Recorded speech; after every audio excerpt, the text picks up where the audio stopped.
Ya teman-teman, kembali lagi sama saya dan di sini saya merakit PC lagi. PC yang sangat keren sekali, elegan berwarna hitam, ada LED berwarna oranye. Itu bisa disetting sih dari segi softwarenya. Dan di sini penampakannya sangat cakep sekali untuk PC editing maupun rendering. Karena ini pesanan dari user, yaitu pengennya untuk editing dan juga rendering, bukan untuk gaming. Gaming juga sih, tapi cuma tipis-tipis saja. Udah lebih dari cukup menggunakan yang ada di sini. Dan apalagi saya menggunakan Core i5 Gen 12, 12400 ya, bukan yang F. Kalau yang 12.400 yaitu ada eGPU-nya supaya bisa membantu untuk editing, kurang lebihnya seperti itu untuk penjelasannya. Dan di sini part-partnya semuanya baru kecuali dari segi GPU-nya. Ini second karena mencari harga murah supaya menghemat budget yang ada di sini. Ini tuh totalnya di harga 10.650.000. Apakah worth it atau tidak di rakitan yang ada di sini? Kurang lebihnya seperti itu.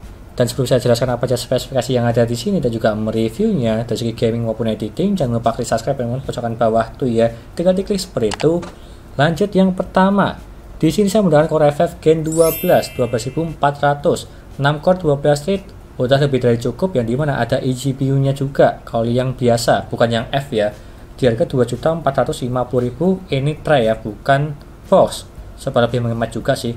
Kalau box tepat 200.000 sampai di 300.000. Tapi di sini saya mencari yang tray supaya lebih murah untuk rakitannya. Udah saya tancapkan di PC yang ada di sini. Tapi yang tray dia itu baru ya, bukan second. Kebanyakan yang tray dia itu baru karena memang ada yang menjualnya sih. Yang tray garansi resmi juga di 3 tahun. Selanjutnya saya menggunakan Mopo yang ada di sini. Mopo ASRock B660M Pro RS. Ini terbilang murah di harga 1.950.000. Kenapa saya memilih ini? Karena dia itu banyak supportnya dari segi 3 pin RGB maupun M.2 NVMe dan juga yang lainnya, serta ada LED di bagian samping pojok Mopo supaya lebih menghiasi lah, dan juga tampilannya cukup bagus untuk yang ada di sini. ASRock B660 Pro RS di harga 1.950.000. Penampakannya yang ada di sini dia itu berwarna hitam untuk yang serinya ini. Kalau yang biasanya dia itu berwarna putih atau silver, tapi kalau yang ini lebih ke hitam, jadi cocok lah untuk rakitan yang ada di sini. Dan selanjutnya saya menggunakan RAM ini ya.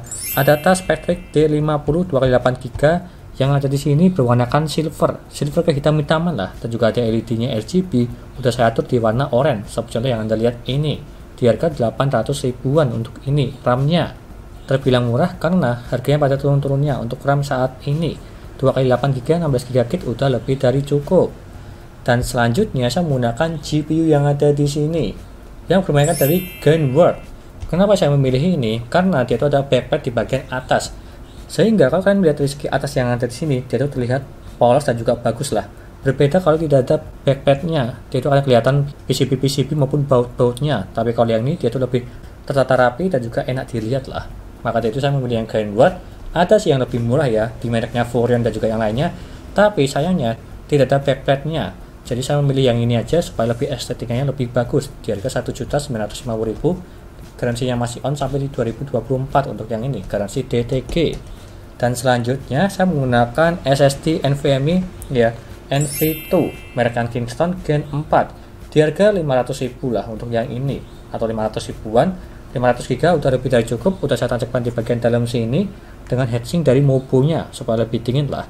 Terbilang paling murah dan juga sangat bagus sih untuk yang ini, SSD NVMe-nya. Kecepatannya di 3000-an dengan lihat aja nanti di akhir video untuk reviewnya. Dan juga tambahan saya menggunakan ini SSD 1TB. Daripada menggunakan hard disk, saya lebih memilih ini sih, SSD 1TB, yang dimana harganya tersebut sama-sama aja di 650.000. Ini juga lebih kencang daripada hard disk dan juga lebih kecil dan juga lebih simple. Saya tancapkan di bagian dalam yang ada di sini, jadi yang nggak kelihatan supaya lebih clean lah di tampilan ini ya, bermerek Phenom RX 1TB. Untuk penyimpanan sudah lebih dari cukup. Dan selanjutnya saya menggunakan CPU cooler yang ada di sini, ID Cooling Force Flow X240 Lite. Kalau yang ini serinya LED ya. Ada banyak seri sih, yang LED maupun yang biasa. Kalau yang ini harganya terbilang murah di 800.000. Tapi itu sudah sama ongkirnya ya, karena beratnya tersebut ini 3 kilo. Jadinya berat di ongkir juga sih. Harganya di 700.000-an, kalau tambah ongkir di 800.000 totalnya. Untuk CPU cooler yang ada di sini untuk mendinginkan Core i5 Gen 12. Sangat bagus sekali sih. Dengan dari raja nanti di akhir video dari segi suhunya, apakah bisa tembus ke 60 atau di bawahnya. Kalau aku pribadi bisa lah di bawah 60 untuk yang ada di sini. Dual fan selangnya bagus, udah saya review di video sebelumnya untuk CPU cooler yang ada di sini. Dan selanjutnya saya menggunakan power supply Power supply first player DK06 yang 600 watt lah untuk yang ada di sini di harga 720.080 plus bronze. Udah lebih dari cukup lah untuk mengangkat Core i5 Gen 12 dan juga GTX 1660 Super. Paling di bawah 250 watt lah, kalau nggak kurang lebih di 200 watt. Sedangkan ini di 600 watt udah lebih dari cukup dan juga upgradable untuk kedepannya, memakai 600 watt dari first player. Kalau misalnya memakai RTX 2060, 3060, 3050 serta RX 6600 XT, ini udah lebih dari cukup lah untuk upgradable kedepannya di power supply ini. Dan selanjutnya saya menggunakan casing yang ada di sini. Casing Dragflash DLM22 yang berwarna hitam semua dan juga tipenya MATX dan juga tidak ada power supply cover di bagian samping sini supaya lebih kelihatan hitam full black. Di harga sekitar 600.000 kalau nggak salah harganya, di pojok situ ya untuk harganya. Tidak ada free sama sekali untuk fan-nya, jadi nggak masalah. Tapi dari segi bahan kualitasnya itu bagus untuk yang ada di sini. Dragflash DLM22. Dan yang terakhir saya menambahkan fan 3 black di bagian depan sini 2, di bagian belakang sini 1. Kenapa di bagian depan dia itu cuma 2? Karena dari segi casing tersebut cuma support 2 aja di bagian depan, bukan 3 ya, seperti pada umumnya. Jadi saya kasih 3 aja, satuannya 30.000, kalau kali 3 ya 90.000 lah untuk fan yang ada di sini. Kalau yang ada di atas ini untuk liquid coolernya. Kurang lebihnya seperti itu untuk penampakannya, apakah worth it atau tidak? Di harga 10.650.000 untuk part-partnya yang ada di sini, dengan tampilan sangat menarik sekali, di warna hitam, ada LED berwarna oranye-oranye lah, supaya lebih mewah. Kurang lebihnya seperti itu. Kita lanjut saja untuk mereview PC yang ada di sini. Lanjut ke reviewnya. Yo.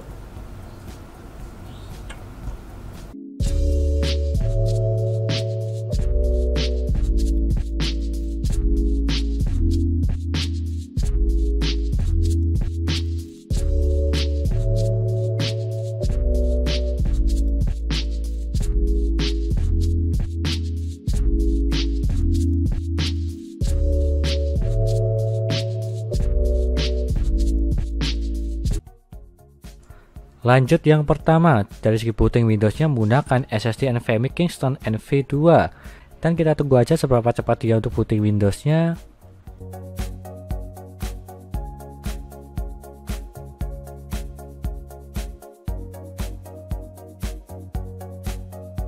Dan dia mendapatkan di 16 detik, terbilang cepat kalau yang ini. Standarnya di 15 sampai di 20 detik, tapi kalau yang ini di 16 detik terbilang cepat. Tapi terkadang di berbeda PC berbeda kecepatan, meskipun sama-sama menggunakan SSD NVMe yang sama, Kingston NV2.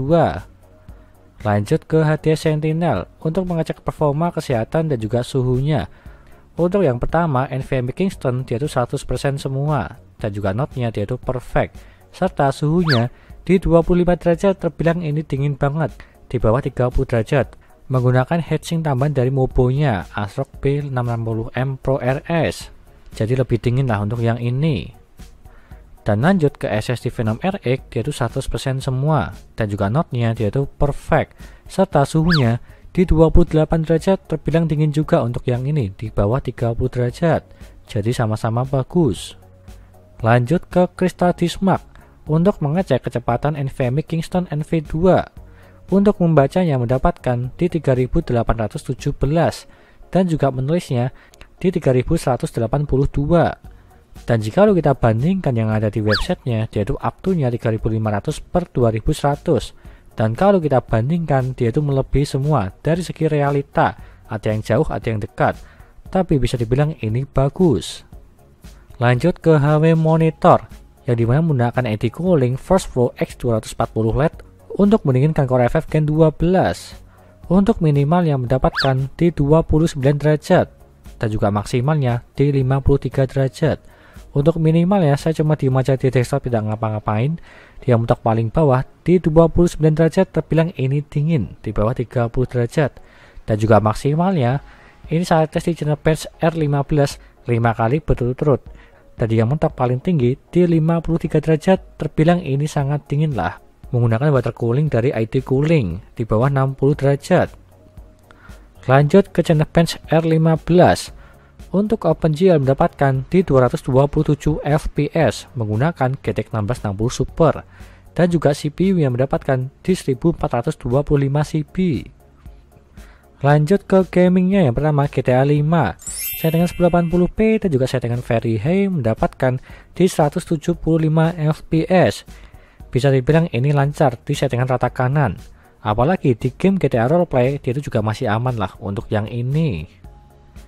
Lanjut ke Need for Speed Heat. Settingan 1080p dan juga settingan high mendapatkan di 70 fps. Ini pun juga masih aman, di settingan high masih mendapatkan di atas 60 fps. Jadi masih aman dan juga masih smooth untuk bermain game ini. Lanjut ke Apex Legends. Settingan 1080p dan juga settingan very high dia mendapatkan di 130 fps. Ini pun juga masih aman, masih mendapatkan di atas 100 fps di settingan very high. Kalau di atasnya tersebut dia itu harus minimal VRAM-nya di 8 GB. Jadi di settingan very high udah lebih dari cukup untuk yang ini. Lanjut ke Battlefield 5. Settingan 1080p dan juga settingan high mendapatkan di 70 fps. Ini pun juga masih aman, mendapatkan di atas 60 fps supaya lebih smooth untuk gambarnya, apalagi di settingan high. Lanjut ke PUBG Steam. Settingan 1080p dan juga settingan ultra dia itu mendapatkan di 155 fps. Ini pun juga masih aman, diratakan dan mendapatkan di atas 150 fps. Terbilang ringan lah untuk saat ini di PUBG Steam. Lanjut ke Dota 2. Settingan 1080p dan juga settingan high mendapatkan di 114 fps. Ini pun juga masih aman, di game Dota 2 di settingan rata kanan mendapatkan di atas 100 fps untuk gamenya ini. Lanjut ke Blender. Menggunakan project BMW mendapatkan di 42 detik. Menggunakan GPU render 3 GTX 1660 Super. Lanjut ke dayanya. Untuk minimal yang mendapatkan di 58 watt. Dalam posisi tidak ngapa-ngapain di desktop, dia mentok paling bawah di 58 watt. Terbilang ini irit lah, di bawah 60 watt. Dan juga maksimal yang mendapatkan di 217 watt. Ini terbilang masih aman lah, tidak boros-boros banget di 250 watt. Ini saya tes di game PUBG Steam settingan 1080p dan juga settingan ultra. Dia mentok paling tinggi di 217 watt. Jadi masih aman lah untuk yang ini speknya. Di atas 200 watt kecil untuk yang ini. Dan lanjut ke kesimpulannya. Di harga 10.550.000 worth it atau tidak? Kalau aku pribadi terbilang worth it lah dari segi tampilannya. Pasti akan banyak orang yang bilang di harga 10 jutaan bisa lah mendapatkan di RTX. Tapi kalau yang ini lebih menjual ke estetikanya, berwarna hitam dan juga berwarna oranye. Atau yang lainnya juga bisa sih, tinggal kalian atur aja dari segi warnanya di software, dari segi RAM-nya maupun LED Mobo. Dan di sini menggunakan Core FF 12400 dan juga GTX 1660 Super untuk editing dan juga rendering udah lebih dari cukup dengan part yang rekomen. Meskipun menggunakan VGA second, kurang lebihnya seperti itu, dan semua listnya ada di sini. Dan juga semua linknya ada di deskripsi. Tinggal kalian beli aja jika kalian berminat untuk part-partnya yang ada di sini semua. Dengan spek yang sama, dengan tampilan yang sangat cakep sekali, elegan, berwarna hitam ke oren-orenan. Kurang lebihnya seperti itu. Sekian dari saya, terima kasih sudah menonton. Dan juga jangan lupa like dan subscribe. Serta nantikan video lainnya mengenai rakit PC Intel maupun AMD gaming maupun editing. Dan juga jangan lupa share ke teman-teman kalian yang ingin rakit PC, tinggal DM aja. Terima kasih sudah menonton.